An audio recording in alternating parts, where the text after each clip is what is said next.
entender, explicar el fenómeno Castillo en realidad. Se ha dicho, ¿no?, que Lima no la vio, que los medios no la vieron, algo de cierto puede haber, pero por ejemplo acá en este programa lo entrevistamos por lo menos 3 veces, hemos estado pasando también el perfil que se le hizo en el programa Rumbo a Palacio de Gobierno, donde ya las cartas, digamos, estaban puestas sobre la mesa, sobre la propuesta, pero Javier, gracias por estar con nosotros. Llama mucho la atención esta suerte de demografía electoral, ¿no? Uno veía el mapa del 2016 con este centro y sur, en el cual Verónica Mendoza había resultado ganadora, esta mancha, por decirlo así, en Cajamarca, ¿no?, donde Goyo Santos había ganado, en este caso, de repente esos 3 o 4 puntos de Goyo Santos le hubieran dado el pase a segunda vuelta a Verónica Mendoza entonces, y lo que vemos ahora es que Cerrón no solamente se comió, entre comillas, ese centro y sur, sino que ha expandido, en todo caso, su área de influencia mucho más. Es evidente, incluso, ¿no?, estamos hablando igual de porcentajes distintos, pero es un 18% bastante repartido en muchas regiones. Evidentemente ha tenido una capacidad, como digo, de irradiación bastante particular. ¿Cómo la explicarías? ¿Cómo la describirías? Buenas noches. Bueno, yo creo que lo primero que hay que decir es que Pedro Castillo es un dirigente magisterial que lideró la huelga más importante de las últimas 3 décadas hechas por el magisterio. Ese es el primer punto que hay que señalar, ¿no? Y eso no fue poca cosa. La última gran huelga magisterial fue el año 91, una huelga muy dura que fue derrotada políticamente por Fujimori luego de varias semanas, hasta 2 meses creo de huelga, y la del 2017 fue vamos a decir, una conjunción de intereses del magisterio, de sectores que se oponían a Patria Roja y que desde las regiones se sumaron para liderar este paro, y Castillo terminó siendo quien condujo esto. Eso es lo primero que hay que recordar, ¿no? Es decir, ya había tenido una presencia en la política peruana en ese tema. Lo segundo es que Castillo es el único candidato que ha hecho una campaña electoral tradicional, con mítines, manifestaciones, mucho contacto con la gente, llenando algunas plazas, sobre todo en la sierra, y esto sin duda le ha dado una conexión que los otros candidatos, por respetar la distancia social, en fin, no tuvieron. Ese es un segundo punto que también es importante.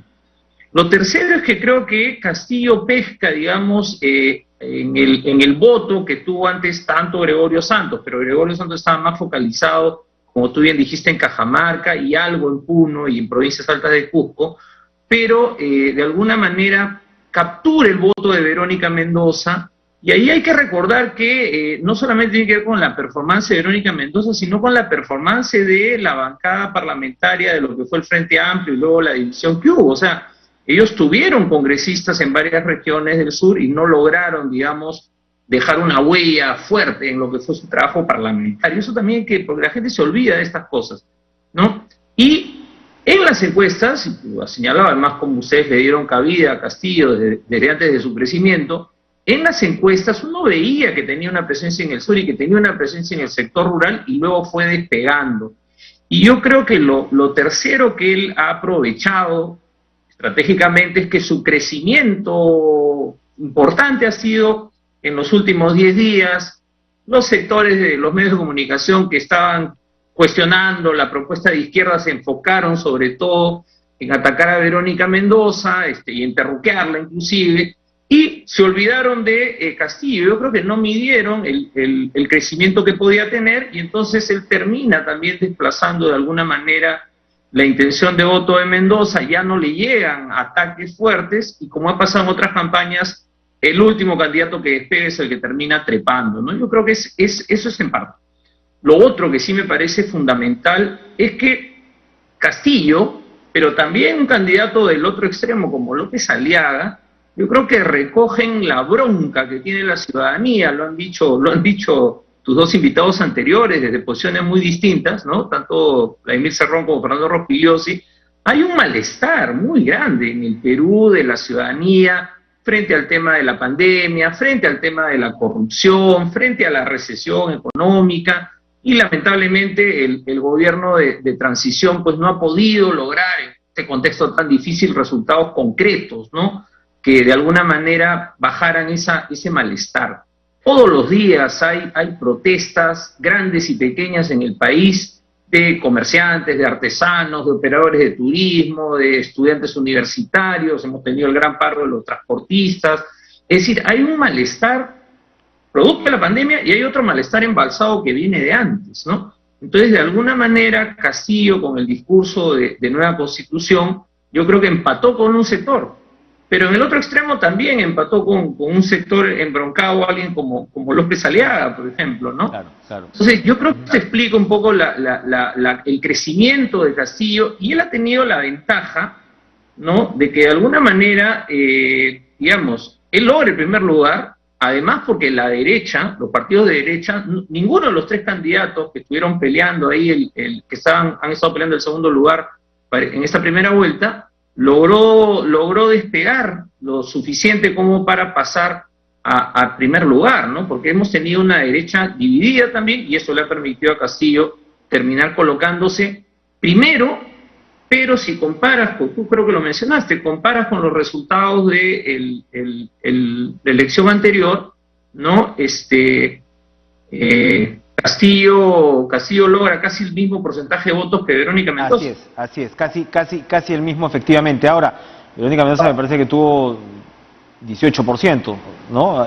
Sí, ¿no? Entonces, más o menos, digamos. Casi, no, efectivamente es muy similar, sí. Pero entonces la pregunta ahí es, ok, tienes a la izquierda radical, autoritaria, como se quiera en el primer lugar, tienes estos tres candidatos de derecha que siguen, y claro, esto primero es un fracaso pues del centro a la izquierda moderada, digamos, que viene todo después.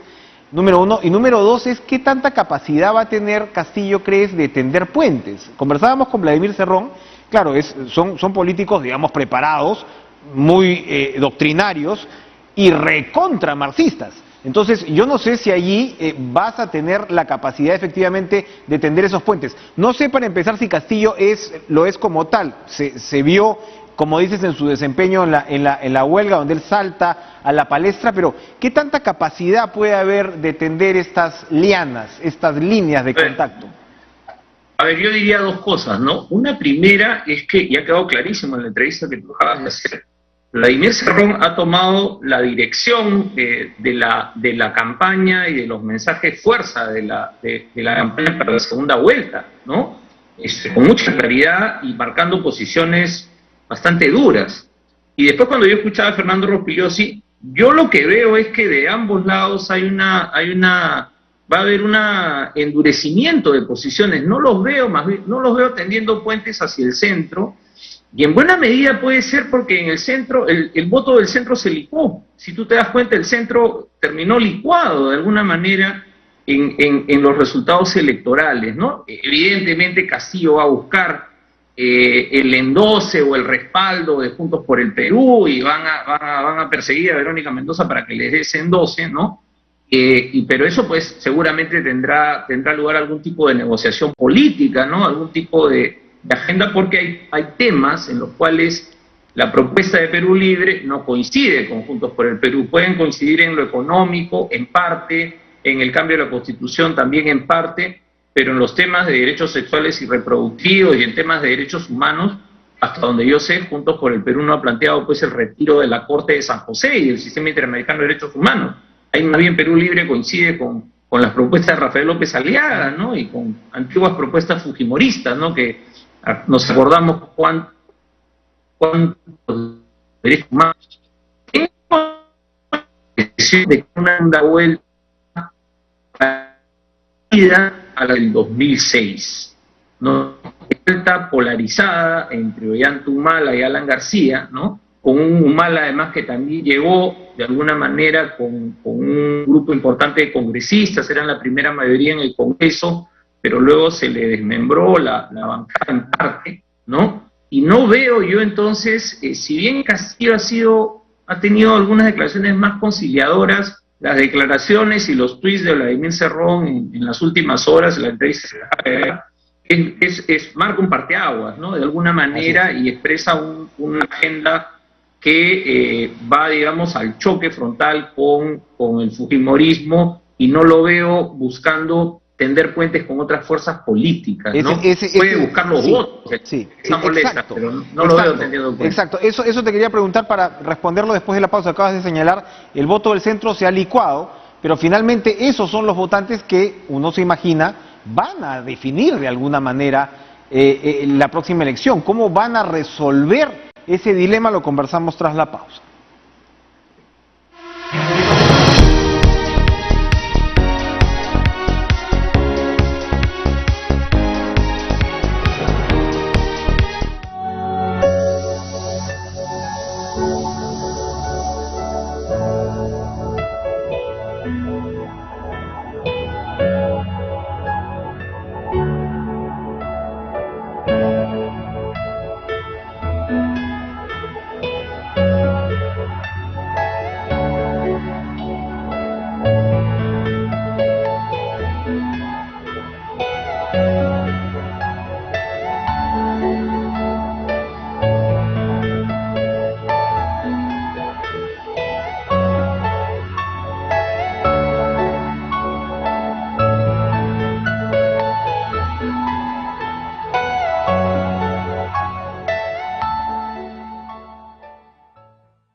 Desde lunes 19 de abril. Tus tardes en TV Perú traerán de todo para todos. Lunes, miércoles y viernes a las 3. Katy Jara, el Mago George y Stephanie Orue descubren tu talento musical. La Voz Cantante. Y los martes y jueves, Mirta Ibáñez sorprende con lo mejor de la tecnología y el mundo gamer. Todo tecno. Además, después de La Voz Cantante, a las 4, Almendra Gomelsky y Joaquín de Orbegoso demuestran cómo todo se resuelve a pulso, hecho a mano. Y los martes y jueves, luego de Todo Tecno, Fátima Saldonit, Paola Moreno y Sofía Carrillo responden y solucionan tus inquietudes, caso por caso. Desde el lunes 19 de abril, de lunes a viernes, y de 3 a 5. De todo para todos. Por TV Perú, la señal del IRTP. Seamos parte del cambio. Es mejor dar amor a diario y no esperar a que lo diga el calendario. El tiempo pasa volando y si no es ahora, entonces ¿cuándo? Gracias a todo lo que me das, mi mundo se hace mejor. Siempre hay tiempo para compartir y así el mundo es mejor. Cuando compartimos, hacemos un mundo mejor. Big Cola, comparte en grande. Que dé gusto estar en casa. Que dé gusto unir a la familia. Que dé gusto engreírlos con lo más rico. Que dé gusto cocinar y que te digan: ¡qué rico, mami! ¿Hay más?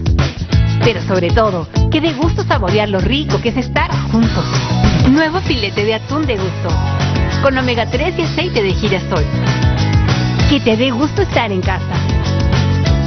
Que te dé gusto sentir el sabor de la familia. Te gustó. Me encantaría darle un cereal que no tenga colorantes ni saborizantes artificiales. Dales un cereal con el mejor origen. Cereales Ángel Natura. Buenísimos porque tienen hierro y vitaminas del complejo B. Y porque no tienen ni colorantes ni saborizantes artificiales. Pídelos con salvado de trigo, salvado de maíz y harina de 7 semillas. Cereales Ángel Natura. Buenos por lo que tienen y por lo que no. Sapolio presenta Villanos Escondidos. Los villanos de tu casa son los microbios, pero tú tienes un héroe en el que siempre has confiado. Limpia todo Sapolio. Es fabricado bajo estrictos controles de calidad, con fórmula antibacterial y una duradera maxi fragancia. Limpia todo Sapolio. Limpieza eficiente. Decisión inteligente. Le anuncié a mi familia mi compromiso con Susana. Se pusieron tan contentos que organizaron una cena y iban a abrir un vino Viña Vieja. Esto me sabe muy bien. Brinda con vinos Viña Vieja, la tradición del buen sabor. Estamos viendo Cara a Cara.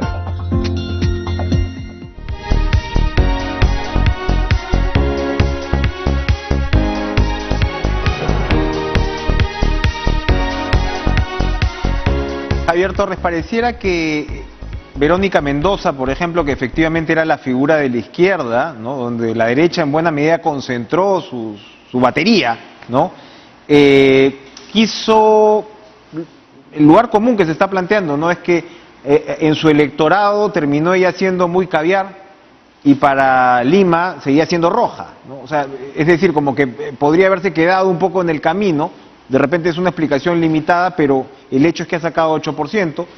Tienes a candidatos como George Forsyth, tienes a candidatos como Julio Guzmán y otros más incluso que expresaban cierto voto de centro que, como digo, se desperdigó. Y ahora lo que nos estás anticipando es una campaña que, en lugar de tender puentes y morigerarse, que es lo que pasaría en cualquier democracia para buscar ese otro voto, aquí lo que va a pasar es polarizar más. Y si uno recuerda la campaña del 2016, con todo el antifujimorismo aquel entonces, antifujimorismo que por cierto se va a reactivar ahora sin lugar a dudas, tuviste un 50-50 prácticamente, con Kuczynski, o sea, esto no de ninguna manera está cerrado para ninguno de los dos. ¿Cómo va, crees tú, a decantarse ese elector que hoy de repente está frente a su peor pesadilla? Van a empezar dos cosas, ¿no?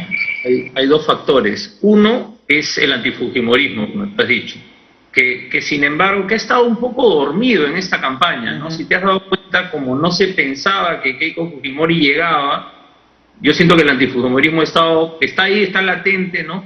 Ha perdido el vigor que tuvo en otros momentos y además no han habido grandes movilizaciones como en vísperas de otras elecciones, que salían las movilizaciones de no a Keiko no va en las diferentes campañas, ¿no?